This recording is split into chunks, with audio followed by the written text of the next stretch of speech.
because we want to go back. We're all considered seasoned, a bit senior mothers.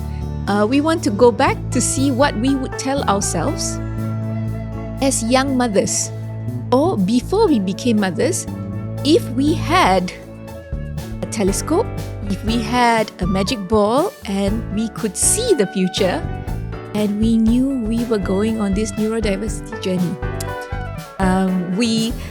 We don't know how much of this will resonate with you, but we really want to reflect to see how we would have done it differently.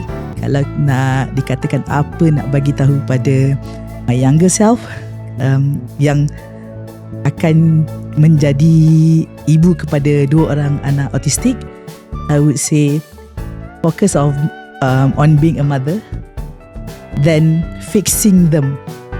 Sebab dah biasa kan, as a wife, as a mother, as a daughter, I took it onto myself. Dan bukannya expectation from family ke expectation sesiapa. Now that I reflect back, as I'm older and wiser, it's an expectation I impose on myself. And the asking for help bit, I think I could have done that better. And it resulted in me really burning out without realizing I was burnt out tau.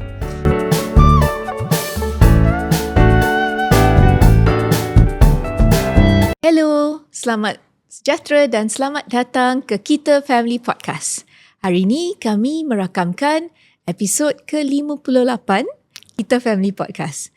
Dan bersama saya di studio pada hari ini adalah Didi.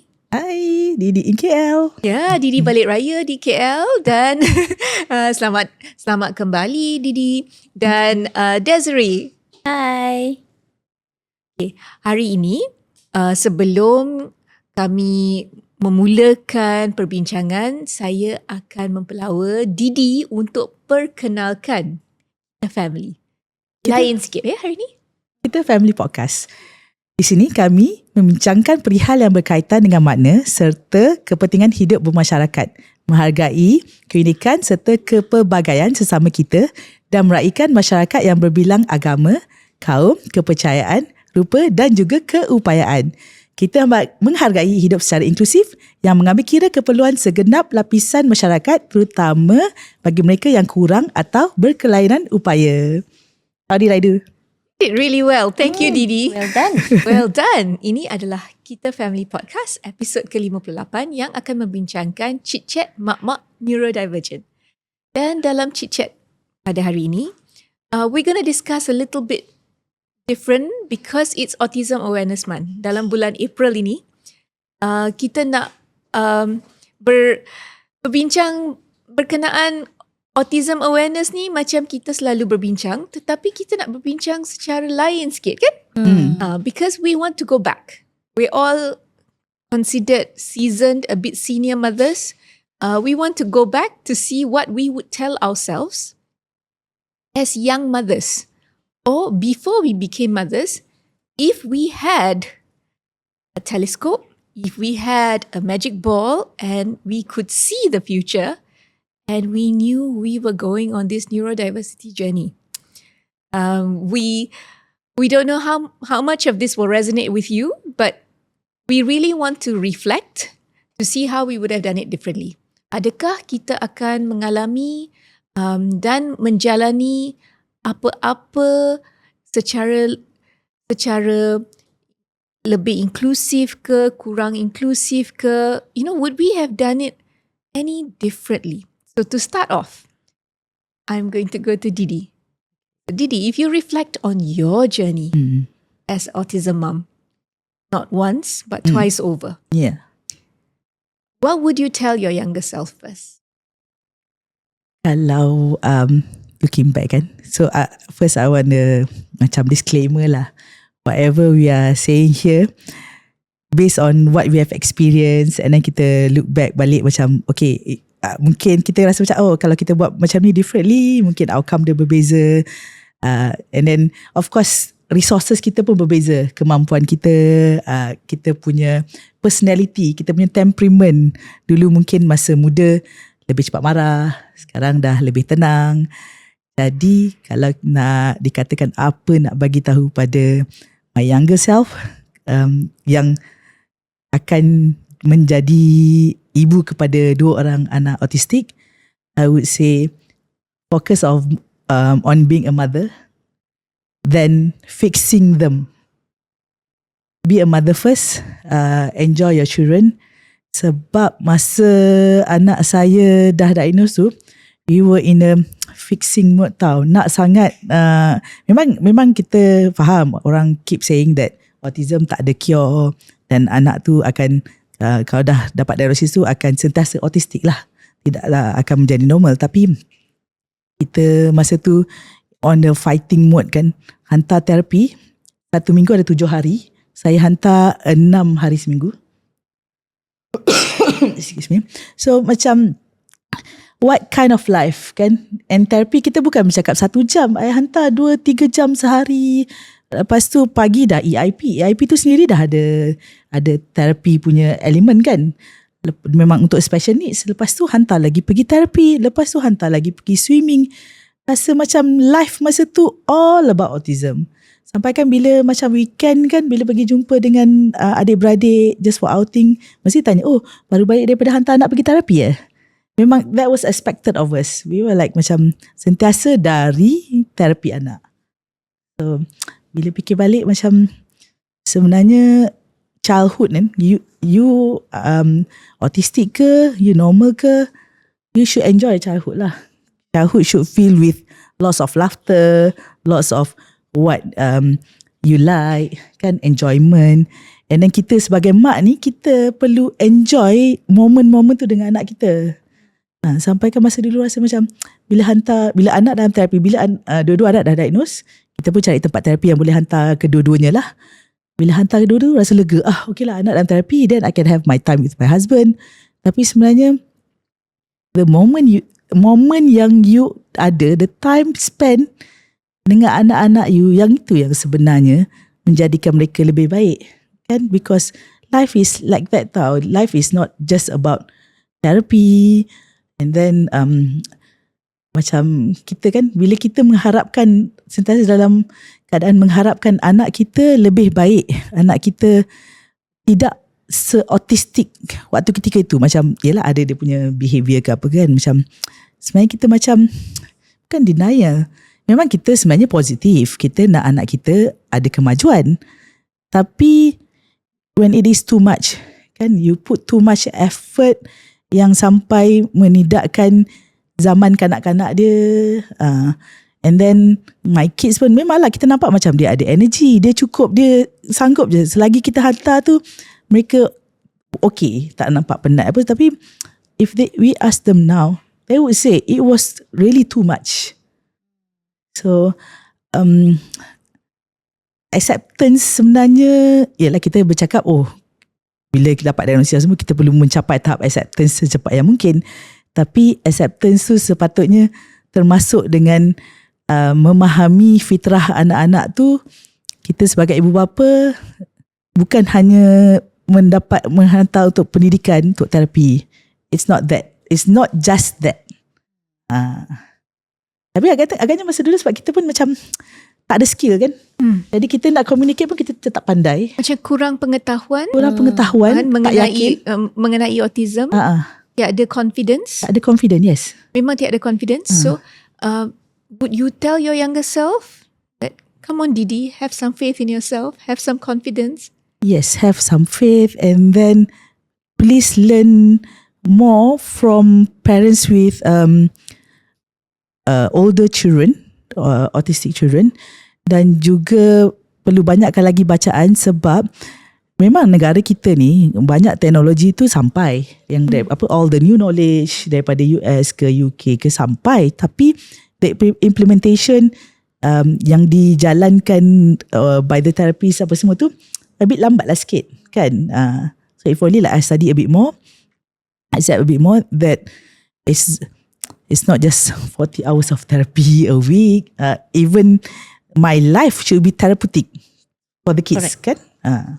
So just to clarify sikit lah, sebab I faham your perspective, Didi. Tapi for the sake of the audience, maybe kita boleh clarify. Bukannya kata jangan hantar terapi. Bukan. Kan, terapi tu penting. Yeah. Intervensi awal memang penting. But I think the point here is deciding how much is too much. Kan? Yes. And also memberi mereka masa untuk menjadi kanak-kanak lah. Betul.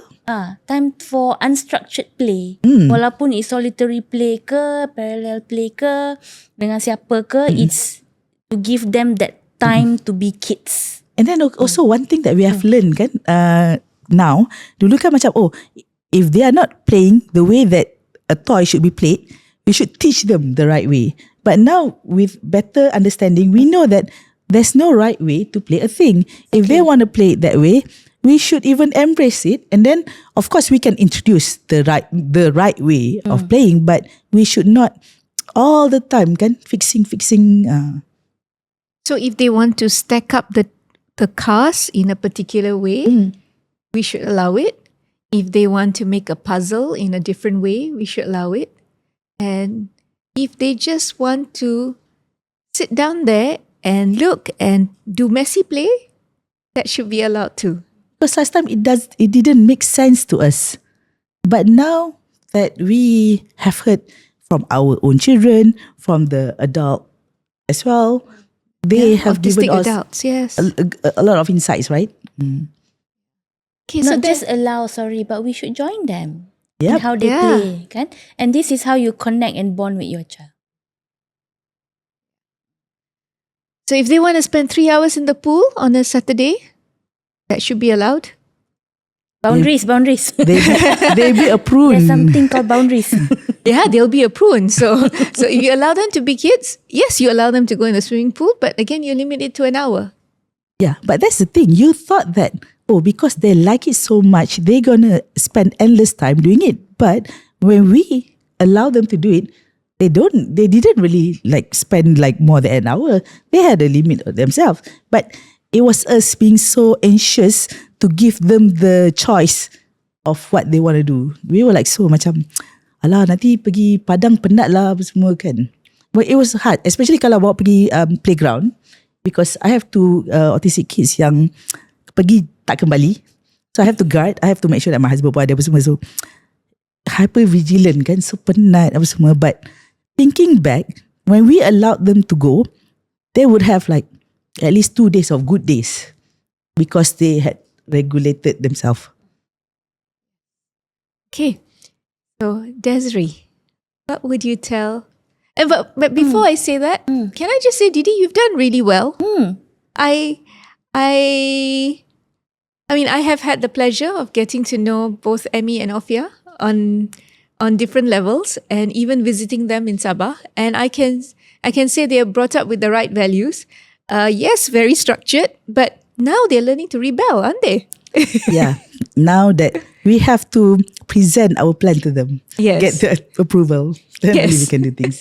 Yes, but still, well done. As much as you would like to do it differently, I don't think you did too badly. In fact, you did really good. Kan? Agree. Setuju. Sokong. Dengan sepenuh hati. Okay, so Desiree, what about you? What would you tell your younger self? Agree also with what Didi said. So I'm not going to repeat the part on, not overloading our kids dengan therapy dan sebagainya. For me, I think looking at myself, I think is the asking for help bit. Itu yang susah sangat. Sebab dah biasa kan, as a wife, as a mother, as a daughter, Buat semua. took it onto myself, dan bukannya expectation from family ke expectation sesiapa. Now that I reflect back, as I'm older and wiser, it's an expectation I impose on myself. And the asking for help bit, I think I could have done that better. And it resulted in me really burning out without realizing I was burnt out tau. And just going and doing. And it affects not just me, but everyone around me. So I wish I had been more humble to ask for help from the start. Okay, and what sort of help? Me Me time? Yeah. Or just somebody to take Hans to therapy? or just including more than just you into that inner circle. How would you do it, and how would you tell other mothers out there to do it differently? It was tough because my particular situation ada banyak benda besides Hans and the autism and being new to it. Ada benda lain, family members yang sakit, who needed treatment.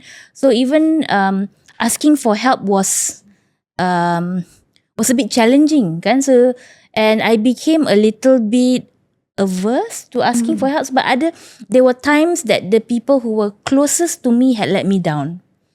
And because of that, and then I'm not blaming them, I could have asked other people, kan? But it made me even more fearful to ask for help. So I think the lesson I learned here is the humility. Maybe asking someone who I could have asked people who weren't that close to me. Whom now I've discovered after all these years, sebenarnya orang-orang yang I tak pernah minta tolong pun, memang they are now the first ones to offer me help. And they're willing to step up. And they're willing to step up. And these are people who were not that close to me earlier. And then right? I think kalau people say that they couldn't help, it's not about us. Yes. Sometimes memang kapasiti orang tak boleh. Tapi kita yang terasa kan, kita macam alamak. Yeah. Lepas tu tak nak minta tolong orang lain dah. Sebenarnya Alright. we can go on to another person kan. Betul. I think I was very hard on myself because masa tu I'm always like there, especially like family members who are close to me. Memang diorang call, I'm the first one there. I yang buat. So I had this expectation that kan I dah tolong orang ni banyak kali. So of course lah bila I minta, they will help. But it was also an unfair expectation I had. It was a very, very hard lesson to learn lah. So I think if I look back, because in my situation, he was diagnosed a bit later. So he had a chance to be a kid because we treated him no different than we treated his brother, and we treated him no different than any other kid. But I think looking back, the wiser me would have limited screen time because he did enjoy his cartoons and he was very into certain cartoons. And bila you are young parents with two kids like below 2 and the gap of less than 2 years like Didi has experienced, and you are a working mom and a mother and a wife and a professional, memang penat. Okay, so I think maybe a bit more discipline with screen time may have helped. So to all new parents out there, as Didi said, spend more time playing with them and maybe limit the screen time. However, I think from the time when I look back, I rasa macam kadang-kadang I tak peka dengan mana therapist yang bagus untuk dia. Sebab ada therapist yang sepatutnya saya tak stick with that therapist untuk lama sangat. And sebab dah biasa and dah rutin and then anak dah biasa dengan therapist tu, macam nak to make a change was actually slow. And I just wish I had been a bit more, sometimes, again, it was lack of experience. I wish I had been a bit more firm to say, okay, I think these milestones have been reached and now it's time to move on. Tapi again, I don't regret it because I think everybody who came into our lives taught me something, taught my son something, made me more enriched. So I, as much as, I would want to do it differently, now I would say perhaps keep a log that is a little bit better to say this should be the, once milestones are reached, it's time to move on to something else. Nak buat benda yang sama over and over again tu macam, I think the kids pun get bored. And right? And just because they are neurodivergent doesn't mean they can't learn. And sometimes it's the fear of making the change sebab with neurodivergent children, kalau nak buat pertukaran tu, memang sangat sukar and sangat mencabar kerana macam you have to be ready. So kalau macam tu, when I reflect to 10 years ago, because this week has been exactly 10 years since I lost my mum. And I think when that happened, it jolted me because it happened so suddenly. And then I felt macam anak I kehilangan satu wira sebab ibu saya tu macam selalu champion lah untuk dia. Dan kadang-kadang dia yang akan alert I. Yang ni dah cukup yang ni jangan buat. Dia dah boleh buat ni, because she was like the second pair of eyes for me. And bila macam tu jadi, I macam jadi hyper vigilant. The same way Didi said. And there were certain changes that had to be made.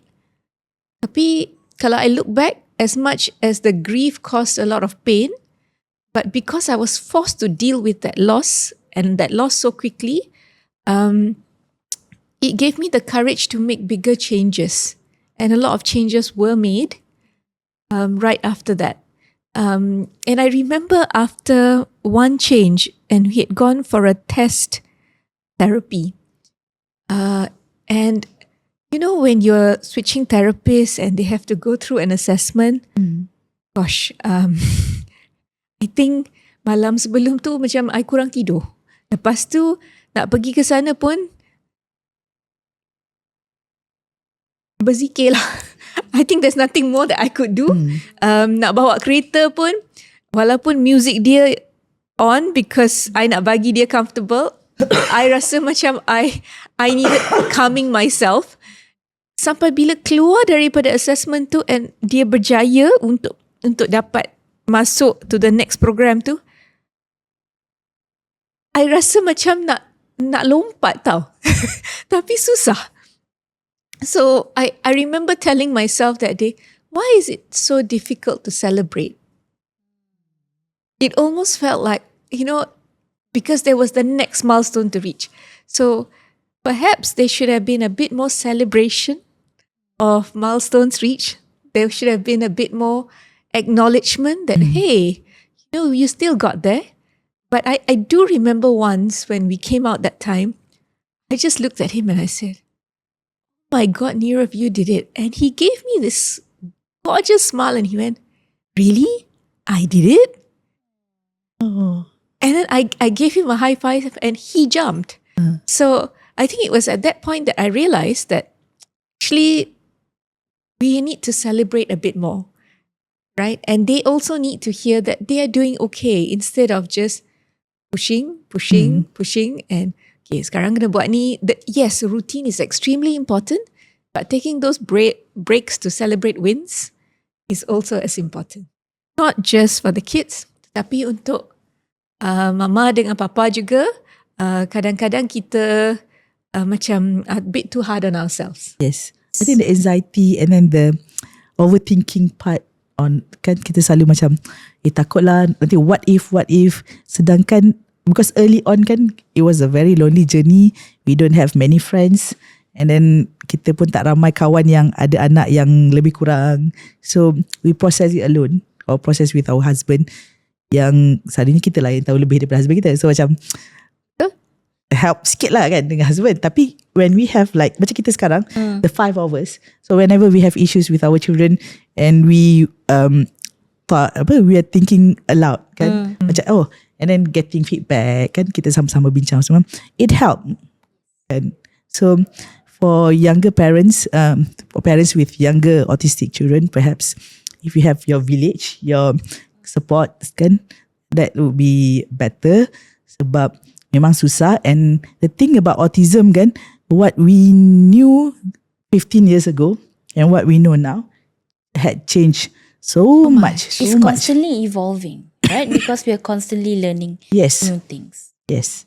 So if we think about Autism Awareness Month, it's actually a concept that started in 1988, but then it didn't take off until the 1990s. It actually started in 1970s. 1988, it took off a bit more, but it's when it received the presidential decree and it became a national thing in this century. So, it's actually probably 25 years old. This Autism Awareness Month. It's not, although from a day to a month. From a day From a to a day month. to a week to a month. Yes. So the acknowledgement has increased, but I think we in Malaysia we are still catching up, and we still want to celebrate. We want to celebrate wins, but we also want to celebrate awareness and say that it is not that easy. So on that note, we're going to take a short break, and we will come back with the next segment of ChitChat Mak Neurodivergent in conjunction with Autism Awareness Month. Stay with us.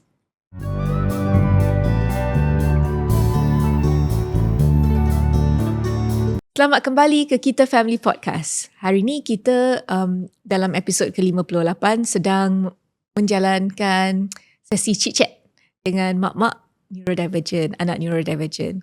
So dalam segmen pertama, kami telah membuat refleksi. Reflections on our journey and what we would do differently. And it was our advice to the young parents out there on what they should do or learn from us. So now we wanted to just, from the reflections, I want to ask my friends here, what would they have done differently? We start with Desiree. Yeah. So the main thing, perkara pertama yang utama, and also is with a bit of regret lah. I can say it now. Memang I regret not giving Hans the AAC device as an option to communicate earlier.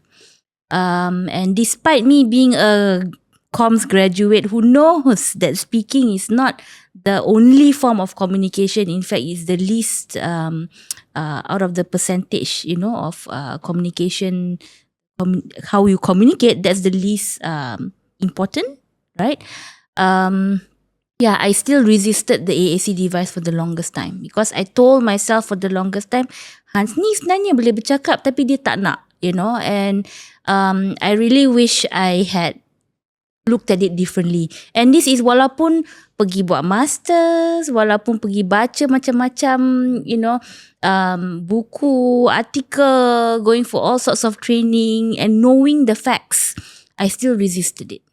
And I'm sorry, Hans. I wish I had given you that option earlier because the AAC device, and I'm using the word device here in a sense and to also as a disclaimer, device ni bukan bahan entertainment bukan untuk hiburan.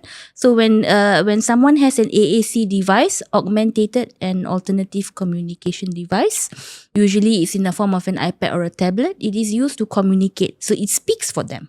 And to put it bluntly, it's their mouth. It talks for them. So device tersebut tak boleh lah guna Netflix, YouTube dan sebagainya. And a lot of time I get a question, why can't I just put it in my son punya or my daughter punya phone? You can, bukannya tak boleh. Boleh je. But I think it's very important to be intentional, and for the child to know is one thing, that this device is for me to communicate. Tetapi what we also want, and I think we'll talk about it a bit more later when we talk about our hopes is we want societal acceptance that this is a device that people use to communicate. Actually, if I reflect on what our AAC device is, when we were kids and we say what is our dream of the future, kalau kat sekolah tu, what's your dream for 2030, 2020? At least when I was in school, Wawasan 2020 was a huge thing. And one of those things that we said was we will have alternative communication methods. And so, why not the AAC device? Exactly. Yeah? Yeah. Why not? So, yeah. So, Desiree, in a way, do you think your resistance to giving him the AAC device earlier was, again, like what Didi said, was trying to fix the speech? Yes, definitely. Definitely trying to fix the speech, because if I look back on our trajectory and how we navigated, right, I struggled so much with speech therapists, finding the right one to fit us, finding, the ones that understood what autism was and is and how to handle, and that was the biggest part of our struggle actually. And so that should have been my clue lah. So dear younger Desiree, that should have been your clue, that find an alternative way to communicate. Don't fixate on what you can't fix. It cannot be fixed. And that's the truth. It cannot be fixed, right? Didi, what would you have done differently? Itulah sebab kan I was just now I told about kita punya schedule tu penuh kan, satu minggu tu penuh jadual. So what we did was sending them to the same places lah. So bila kakak pergi terapi, adik pun pergi terapi. Kakak pergi masuk EIP ni, adik pun masuk EIP ni. Kakak pergi swimming, adik pun hantar pergi swimming. So now only, I think only this year we started sending them to different centers. Different therapy, different centers, and I think they needed different things.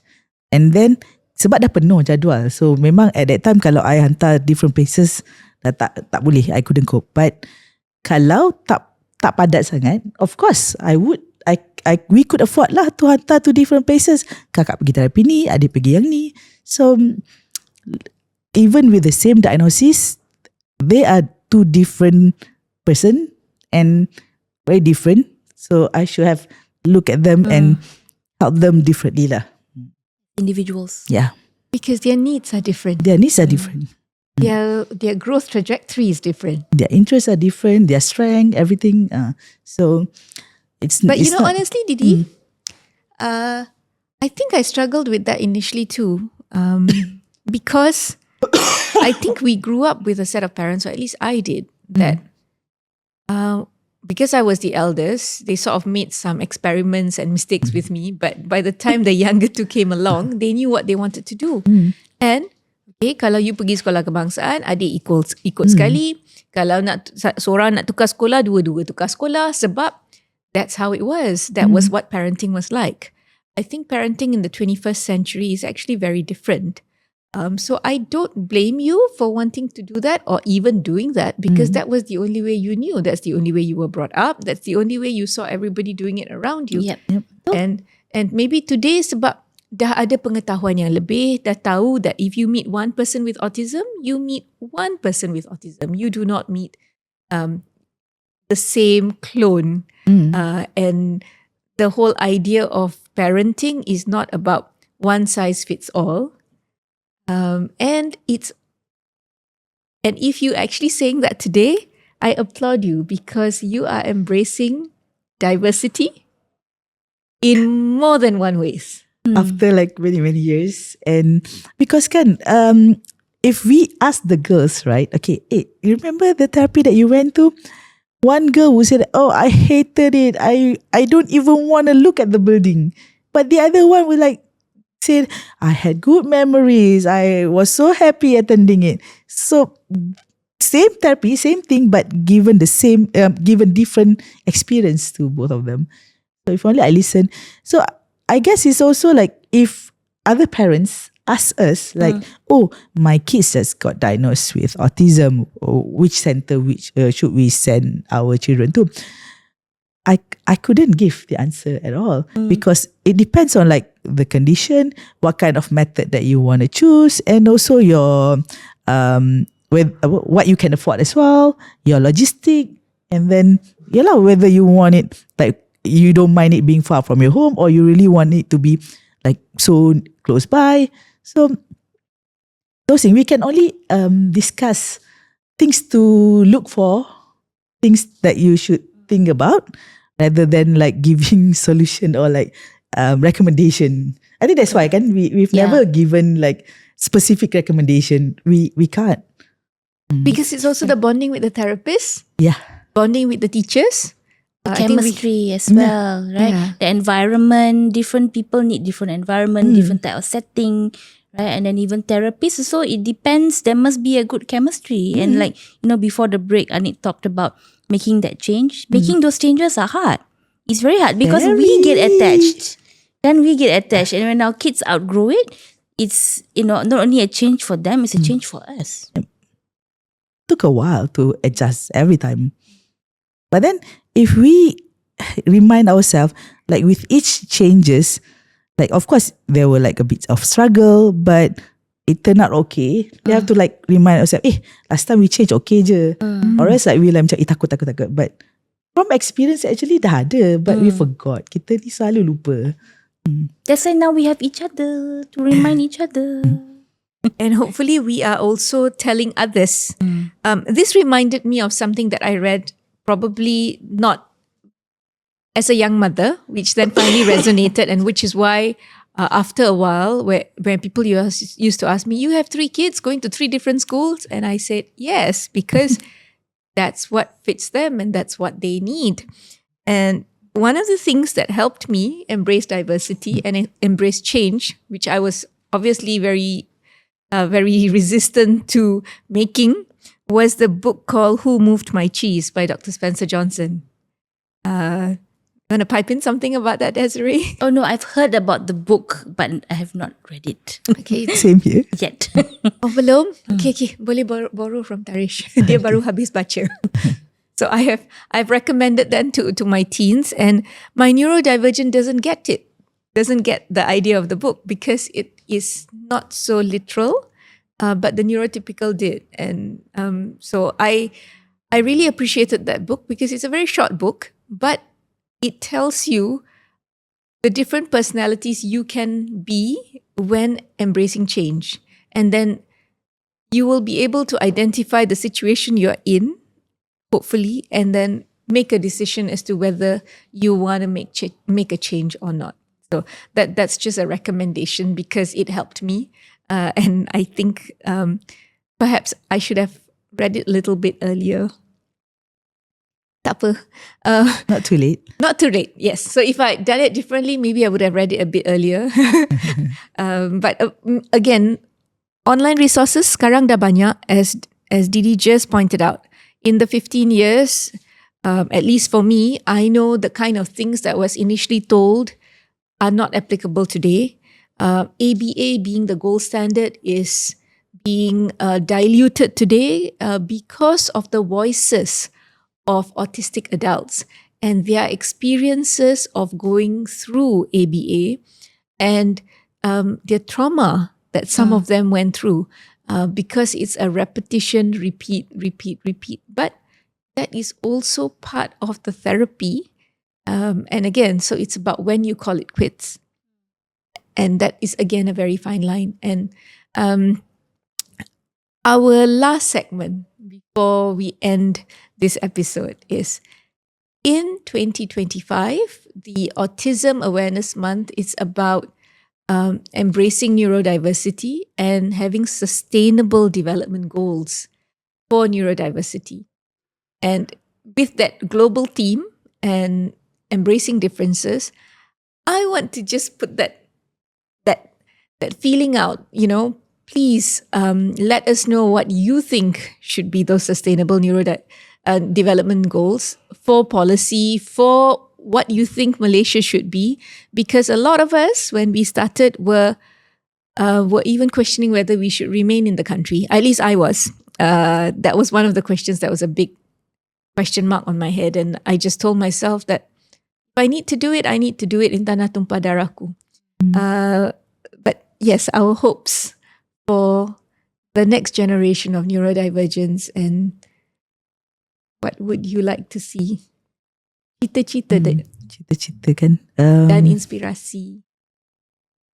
Itu basic sebab masih tak cukup therapy and education. Terapi kan kalau yang hanya mampu untuk pergi hospital kerajaan tu, ada yang sampai 8 bulan baru dapat sekali. And then ada yang tunggu untuk diagnosis appointment 2 tahun, 3 tahun baru dapat. So hopefully the waiting list is shorter, the frequency lebih kerap sebab you want to see impact tu kita perlu lebih kerap lah. And I actually applaud some states and some organisation like Zakat also for sponsoring children. Macam Selangor kan ada Anis. But we want more but bukan macam tiap-tiap tahun ataupun setiap 6 months kena apply. So because autism bukan lepas setahun you okay. Kalau boleh terapi tu still perlu. Sebab sekarang pun kalau hospital kerajaan kita selalu dengar bila dah umur 8 tahun dia dah discharge. Tapi sebenarnya akan ada lagi isu-isu selepas tu. So bila hubungan yang sangat macam tidak berapa rapat terputus lagilah. Kemudian dari segi education, we want education for all. meaning semua anak-anak autistik boleh pergi sekolah, diterima dan kekal di sekolah. Kalau sekarang wajib pendidikan sampai 12 tahun, tapi kita of course kita nak lebih sampai umur, kalau di SMK PPKI boleh sampai umur 18 kan. Jadi kita nak sehabisnya lah. Ada tempat untuk mereka. Yang I nampak sekarang, we need more space, more classes, more teachers supaya level tu kita boleh differentiatekan. Sebab kadang-kadang bila kita lump semua different levels, cikgu pun struggles, budak-budak pun ada tak dapat nak belajar.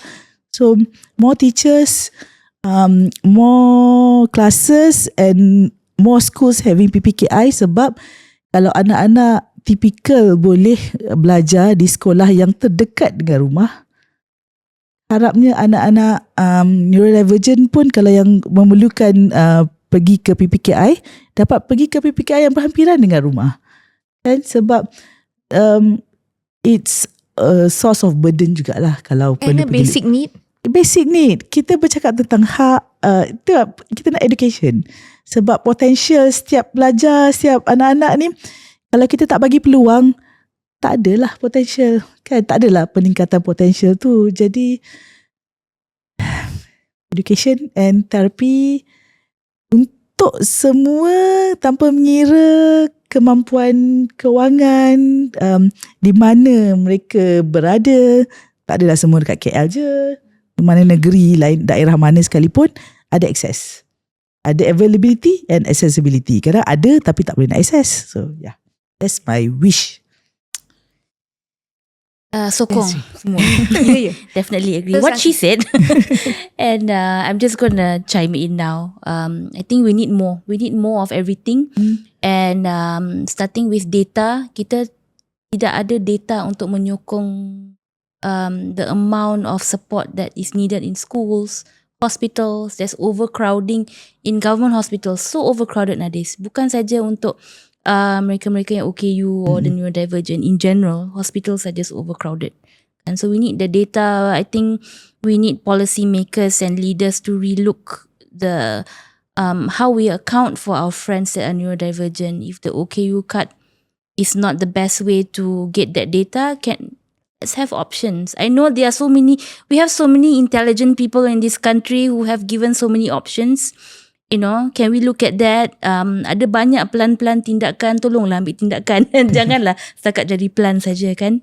And speaking of bantuan, I'd like to take this opportunity to remind everyone that bantuan Anis has opened again. So sampai 18 hari bulan April, we will drop the link into the in our show notes later.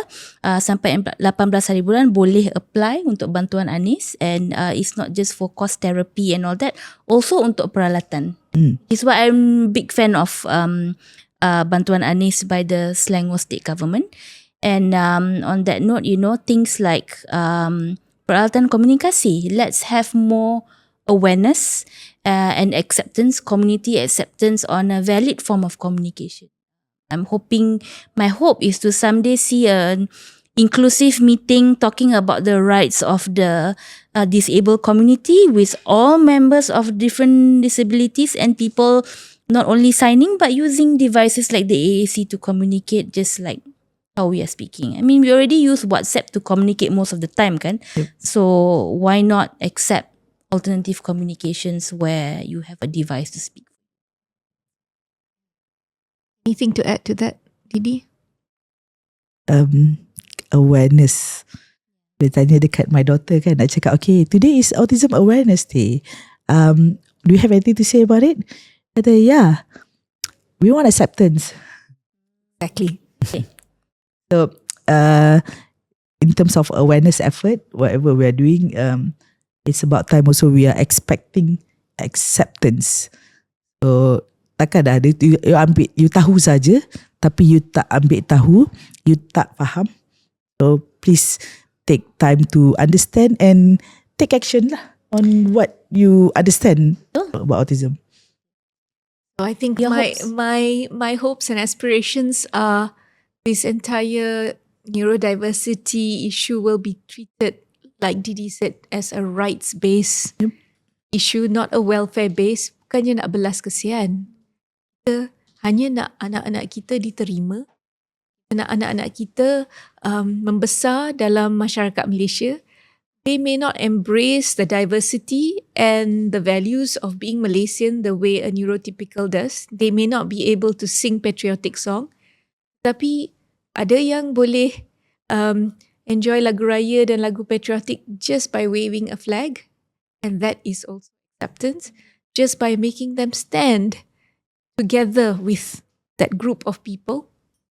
And not make them stand at the side or tak payahlah bawa masuk, tak payahlah dia berarak.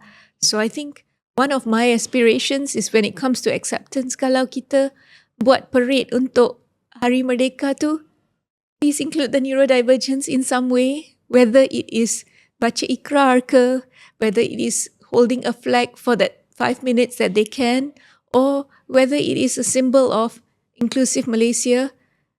Please let them be part of Malaysia. Because it's their right. As much as education, early intervention, and we need more resources, but it's just the right to be out and about, the right not to be judged, and the right to feel macam, kita pun nak meraihkan bersama. Cara yang kita meraihkan tu mungkin berbeza, tetapi memang akan diterima juga. I think that's my hope and aspiration, not just awareness, tapi kalau bagi mereka yang boleh, untuk diberi peluang untuk menjadi sebahagian daripada everything that ordinary Malaysians do, including TikTok videos. Speaking of TikTok, have you followed dah us? mencapai 10,000 followers di TikTok dan di Instagram. Yay. So terima kasih kepada semua yang sudi untuk follow kita, and please share with at least one friend so that we boleh meningkatkan number tersebut. Tapi bukan sahaja TikTok yang mencapai 10,000 kan? Also. Yay. So we had a lot of feedback about our raya punya videos yang Jangan cari pasal.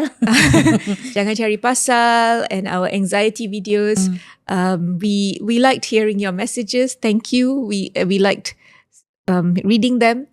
Tolonglah bagi lagi ideas, bagi lagi pedoman kepada kami untuk meningkatkan apa adalah konten yang anda perlu atau anda ingin kami bincangkan juga.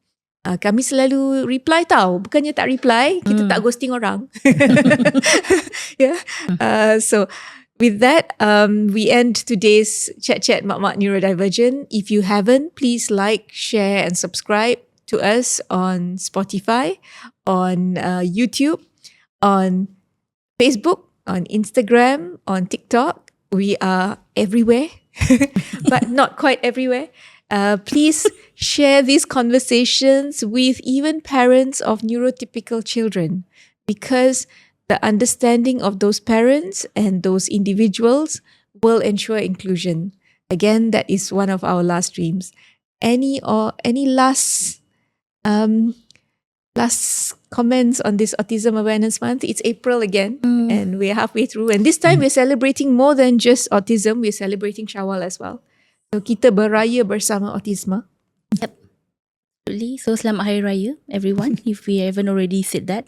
And I think my final message for today is, yes, definitely we want acceptance, but we still need to do the awareness piece. And I know for some of us ni malah penat. We are blue in the face, we talk about what is autism, but I think it's necessary. Because I hear it all the time, awareness, sampai bila nak awareness? Awareness ni selama-lamanya. Because more and more people, the younger generation, they're getting older. As they get older, babies are born every day. They are going to need to know what it's about, right? When they grow up. So yes, the awareness cannot stop.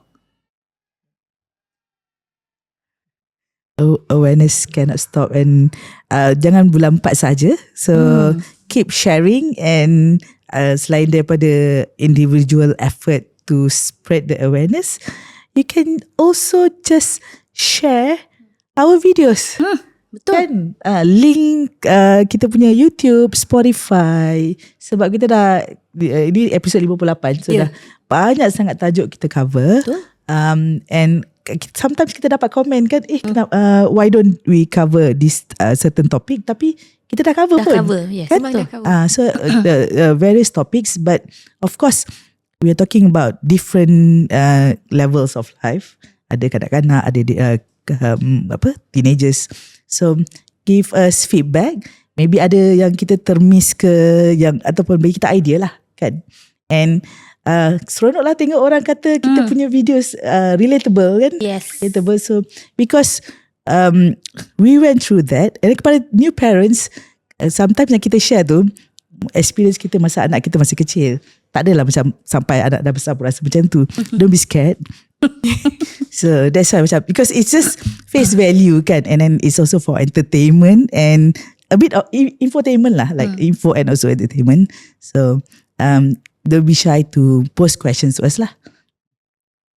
I think final comment is to policymakers, when you are formulating policies, bila merangkumi apa-apa policy berkenaan dengan anak-anak dan anak-anak neurodivergent ini, silalah peka dengan the broad spectrum and what is needed, and so that everybody feels included kepada benda yang basic, the right to go to school, the right to receive an education, the right to feel included, the right to be able to gainfully employed and live in society. So with that hope of sustainable development goals, we may not all be CEOs.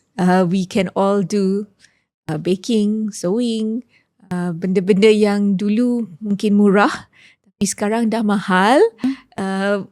Anak-anak kita mungkin boleh juga kalau diberi latihan dan perhatian yang secukupnya. So thank you very much, and from all of us, this Autism Awareness Month, thank you. See you again. Bye.